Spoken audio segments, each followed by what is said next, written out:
E aí, galera, boa noite, como estão? Bora para mais uma aula de História do Brasil, essa é a aula 11. Então, como eu falei na aula anterior para vocês, que eu fiz confusão, né? Eu pulei a aula de Marquês de Pombal e revoltas coloniais e dei a aula de processo de independência e vinda da família real e tal. Então, a sequência das aulas é a seguinte: sequência das aulas, cronologicamente falando. Primeiro é a aula que eu dei semana passada, sobre Marquês de Pombal e revoltas coloniais. Depois é a aula que eu dei semana retrasada, que é sobre o processo de independência, e depois vem essa aula de primeiro reinado. Então, só para vocês se situarem aí um pouco no conteúdo. Então, vamos lá. Essa aula aqui, ela vai falar, a gente vai falar um pouco do primeiro reinado. É uma aula breve, e então é isso, né? Antes de falar do primeiro reinado, a gente tem que distinguir alguns grupos políticos que a gente tinha na época. Quando o Dom Pedro I ele vai, faz todo aquele processo de independência, ele vai ser aclamado imperador do Brasil, porém, no Brasil, tinha alguns grupos políticos que ele ia ter que lidar.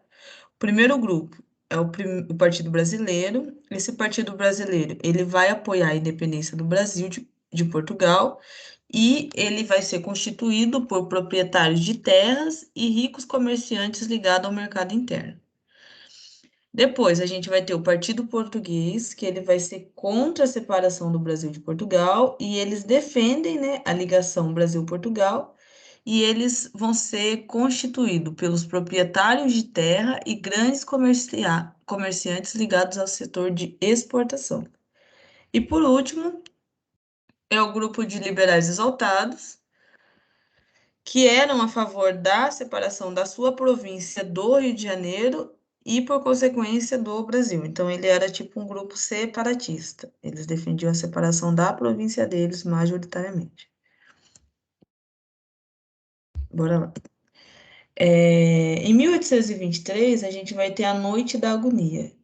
Então, em 1822, né, Dom Pedro I, após o processo de independência, ele vai nomear Assembleia Constituinte com os membros do Partido Brasileiro. Quem é o Partido Brasileiro, Camila? São pessoas que eram a favor ao processo de independência e são pessoas a favor também do mercado interno. Então, o desenvolvimento do Brasil é o que essa galera quer, entendeu? Então, em 1822, Dom Pedro ele nomeia essa Assembleia Constituinte com membros do Partido Brasileiro que estavam do lado do Dom Pedro I. Então, quando o projeto fica pronto em 1823, Dom Pedro não aceita dissolver a Assembleia Constituinte. Qual projeto que é esse? Projeto da Constituição da Mandioca. É assim que mesmo que, que vai ser nomeado. É, é tipo uma Constituição da que a gente tinha hoje, que essa Assembleia Constituinte, ela vai ficar responsável por o desenvolvimento desse projeto. Então, em 1823, quando o projeto fica pronto, Dom Pedro ele não aceita e dissolve essa Assembleia Constituinte, que vai ser denominada Noite da Agonia, e logo depois ele vai nomear uma comissão de 10 membros do Partido Brasileiro para elaborar uma nova Constituição. Então, a gente observa aí já uma intervenção do, do do imperador, né, com relação às decisões políticas. Então, tipo, ele dissolve, como ele não gostou, ele dissolve toda a Assembleia e depois coloca mais 10 membros de escolha dele para a elaboração dessa nova Constituição. Então, a gente vai ter a elaboração da Constituição de 1824, que vai ser de 25 de março, e vai ser a primeira Constituição da história do Brasil. Então, ela adota o modelo político dos quatro poderes, que vai ser o poder executivo, poder legislativo e judiciário, que a gente tem hoje, e o poder moderador. Então, essa teoria ela vai ser pensada pelo francês, né, Henri Benjamin Constant, e que é isso, os quatro poderes. Qual a diferença da Constituição daquela época, de 1824, para a Constituição de hoje? Exatamente o poder moderador. Além disso, essa Constituição vai ter uma criação do Conselho de Estado, o voto vai ser censitário, então havia um censo de 100 mil réis por ano de renda para ser eleitor. Então, quem que eram os eleitores? Os eleitores eram pessoas que tinham 100 mil réis por ano. Então, não vai ser escravo, não vai ser pessoas pobres, vai ter toda uma linha de votantes da elite brasileira. O voto vai ser descoberto, então o mesário ele conferia o voto na urna, a pessoa ia lá, votava. O mesário, antes de colocar na urna, ele abre o voto e vê, e as eleições são indiretas. Então chegava sempre uma lista tríplice para o imperador escolher quem era eleito. Chegava uma lista de 3 pessoas que poderiam ser eleitas e o imperador que escolhia. Então não é nada democrático. E daí, né, a gente vai ter esse poder moderador. O poder executivo, a gente sabe o que que é, o executivo é quem executa. O poder legislativo, a gente sabe que é a criação de leis. O poder judiciário é quem julga, que é os 3 que a gente tem hoje. E o poder moderador, o que faz? Vou ler aqui para vocês. O poder moderador é a chave de toda organização política e é delegado privativamente ao imperador como chefe supremo da nação e seu primeiro representante, para que incessantemente vele sobre a manutenção da independência, equilíbrio e harmonia dos mais poderes políticos.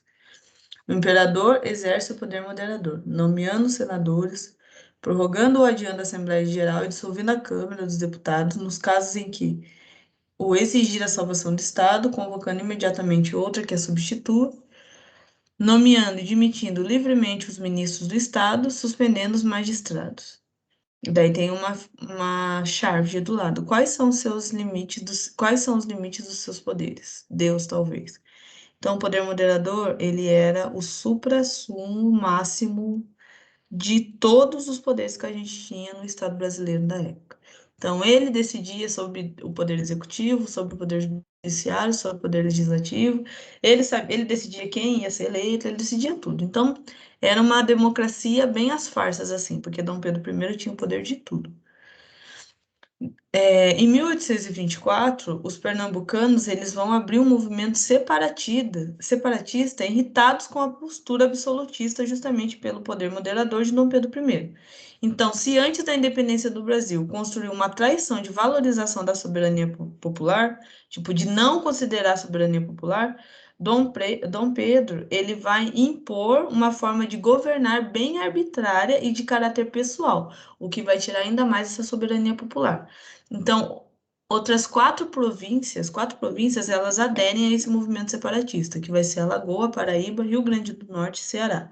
Então, essas 4 províncias, elas se unem e vão constituir a Confederação do Equador e vão aderir à República como forma de governo. Então, elas formam um novo país. E isso acontece mesmo, elas se separam. Vai ser isso aqui, ó, Confederação do Equador. Elas ficam por um tempo nessa Confederação do Equador, e é isso, né? Depois disso, Rio Grande do Norte, Paraíba, Pernambuco, Alagoas e Ceará. A gente tem essa confederação do Equador consolidada, só que depois eles restituem para o território brasileiro, então ela não dura muito tempo. Após isso, a gente vai ver o Seminário de Olinda. O Seminário de Olinda, eu falei na aula de Marquês de Pombal. Que era um seminário que tinha as ideias iluministas e tal, era mais para frente, lembra? Eu lembro que eu disse para vocês isso. Então, o líder do movimento foi Frei Caneca. Então, ele tinha se formado no Seminário de Olinda, fundado em 1801. Que movimento que ele era líder? Da Confederação do Equador. Então, o Seminário de Olinda, ele era um centro de ideias liberais e ele vai causar agitações que vão gerar várias revoltas em Pernambuco no início do século XIX. Então, além de a Confederação do Equador ser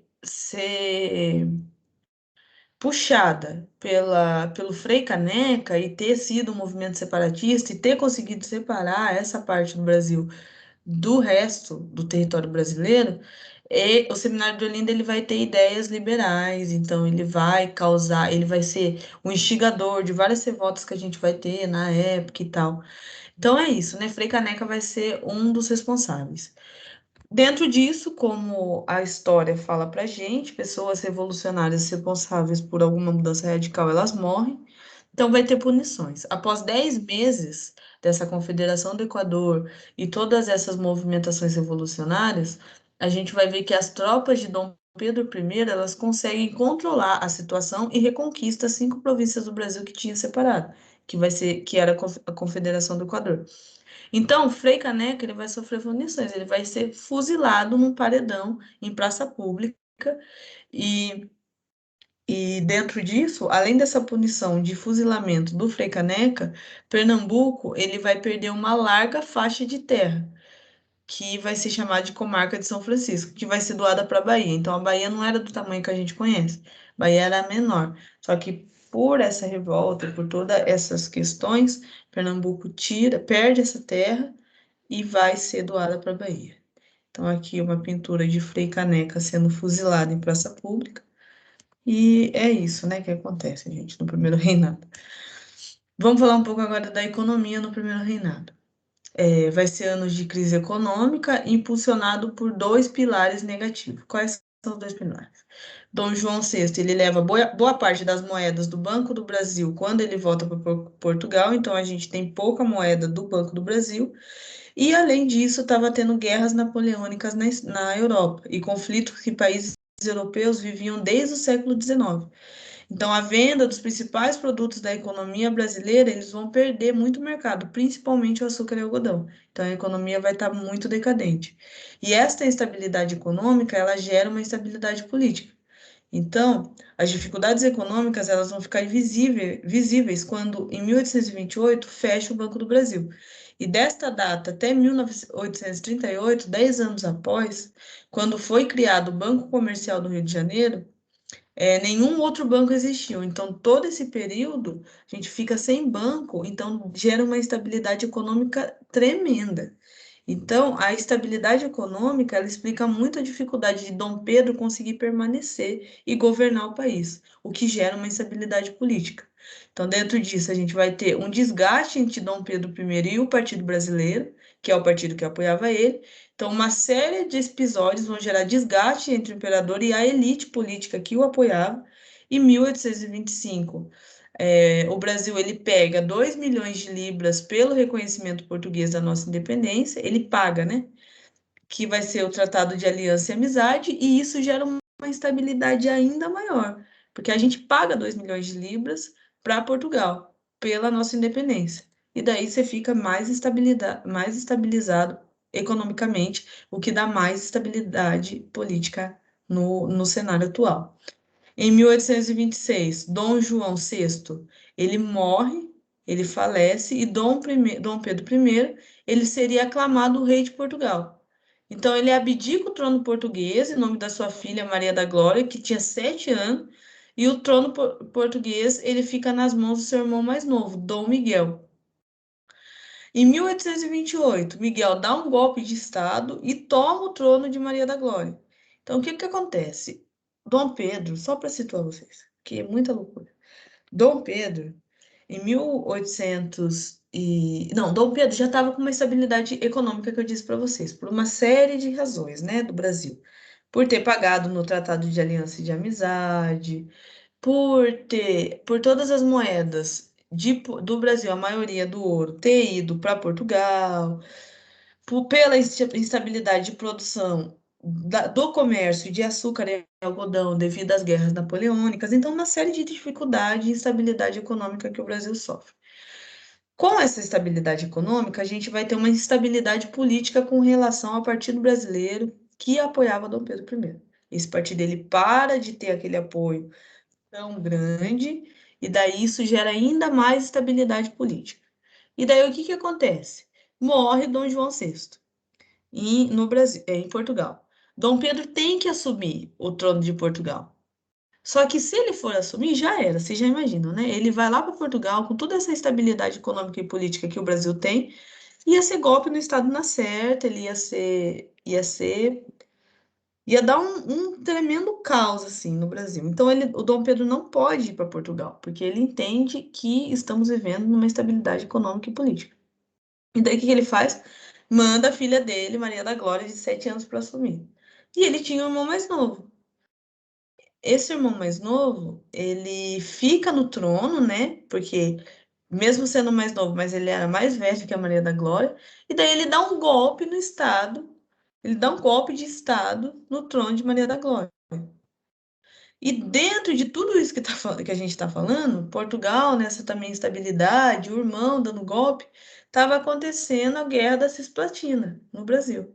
Então, em 1816, Dom João VI, ele dá ordens, antes de morrer, para as tropas portuguesas do Brasil invadirem a Cisplatina, que vocês vão ver em História Geral essa aula, que é a Guerra do Paraguai um pouco, e vai sofrer, e dentro dessa ordem de invasão da Cisplatina, Portugal sofre retaliação, porque os espanhóis eles tomaram Olivença de Portugal em 1801. Em 1825, pecuaristas das Cisplatinas abriram um movimento com a ajuda dos argentinos para se separarem do Brasil. Outro motivo de instabilidade política. E em 1825 e 1827, a Guerra da Cisplatina, ela vai durar esse tempo, 2 anos. O Brasil manda as tropas para esse local e sai derrotadíssimo. Então, em 1828, consegue essa separação dos pecuaristas da Cisplatina e nasce a República Oriental do Uruguai, nesse território aí. Então, a gente, além de tudo isso, estava tendo essa guerra que gera mais instabilidade política ainda. Além disso, a gente tem o episódio Líbero Badaró. Um jornalista liberal, líbero, chamado Líbero Badaró, que vivia em São Paulo, foi assassinado em 1830. A imprensa, ela acusa Dom Pedro I de ser o mandante do seu crime, porque esse jornalista ele fazia várias críticas ao governo do Dom Pedro, então tinha uma rixa, por isso que tem essa acusação de Dom Pedro ser o mandante do crime. E para acalmar o clima político, Dom Pedro afasta do Rio de Janeiro, vai embora do Rio de Janeiro e vai para Minas Gerais, acompanhado do partido político português, que nesse momento era a base do apoio. Que no primeiro slide que eu falei para vocês, o Partido Brasileiro que era o apoio do Dom Pedro. Agora, nesse slide já é o Partido Português. Olha só que loucura, que instabilidade política que o Brasil se encontra no momento, tá ligado? Então vocês entendem o caos que estava sendo, né? Dentro disso, a gente também tem a Noite das Garrafadas, que também auxilia para uma desestabilidade política. Então, recebido friamente em Minas Gerais, que Dom Pedro sai do Rio de Janeiro e vai para Minas Gerais, Dom Pedro I volta ao Rio de Janeiro, porque ele foi recebido muito mal. Então, em 3 de maio de 1831, acontece a Noite das Garrafadas, que é um conflito entre políticos do Partido Brasileiro, que queriam derrubar Dom Pedro I, e políticos do Partido Português que apoiavam. Então, aqui, ó, como eu disse, notem que houve uma inversão da balança política. No início do reinado, você tem o apoio do Partido Brasileiro, e daí você não sustenta essa questão política, e daí no final do reinado você tem o apoio do Partido Português, que é totalmente o inverso, né? Então, em 1831, Dom Pedro I, ele abdica o trono brasileiro, pressionado pelo partido o trono brasileiro, pressionado pelo Partido Brasileiro, e seu filho, Pedro de Alcântara, que tinha 5 anos, assume. E a Constituição de 1824 diz que, na ausência de um imperador, o Brasil deveria ser governado por uma regência de 3 membros, porque Pedro de Alcântara não tinha idade ainda para assumir. Então, tinha que ser 3 membros para assumir, que daí começa o início do período regencial, que a gente vai falar na próxima aula.